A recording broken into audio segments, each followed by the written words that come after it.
Welcome back to our channel. My name is Amanda. I hope everyone had a wonderful day. And Jinger Duggar opens up.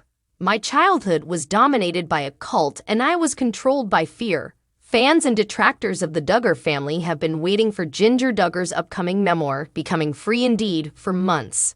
Jinger has long been regarded as the most rebellious of her parents' children, and many expect her to speak her mind in the book like never before. And based on her comments in recent promotional interviews, it appears that those fans will get exactly what they want. Jinger gave the most candid interview of her career to People magazine this week, and her comments are likely to have worried her parents about the upcoming revelations. Fear was a huge part of my childhood, Vuolo told the outlet via Zoom from her Los Angeles home.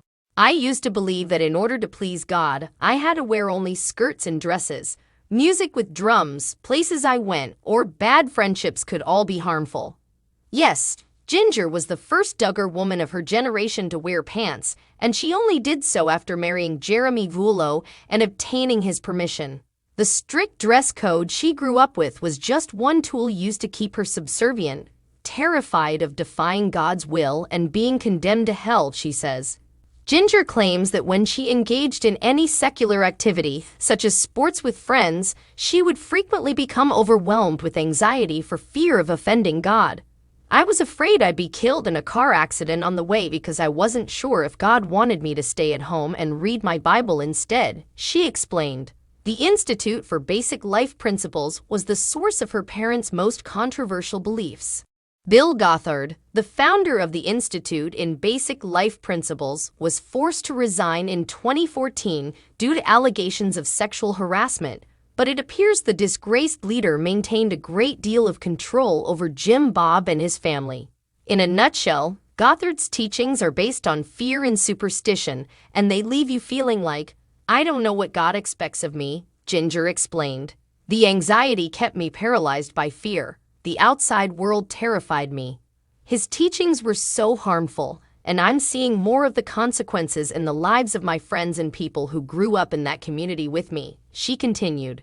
There are many cultish tendencies. Outsiders have long claimed that Jinger and her siblings were raised in a cult-like environment, but this is the first time one of the Duggars has publicly admitted as much. Jinger, on the other hand, claims to be living a much more liberated life these days. Jinger credits her husband with giving her more freedom than her mother could ever imagine. She also credits her brother-in-law Ben Seewald with assisting her in finding a new path. In her book, Jinger reveals that Seewald introduced her to a more modern, less fear-based brand of Christianity, and her current goal is to pay it forward by demonstrating to others that there is life beyond the world of cult-like isolation she experienced as a child. That's the wonder of this journey, Jinger explained. The education I received as a child was harmful, damaging, and had long-term consequences. But I know there are others who are struggling and are still stuck, she added. I want to share my story in the hope that it will help even one person be freed. Jinger's memoir, Becoming Free Indeed, is set to hit bookstores on January 31st.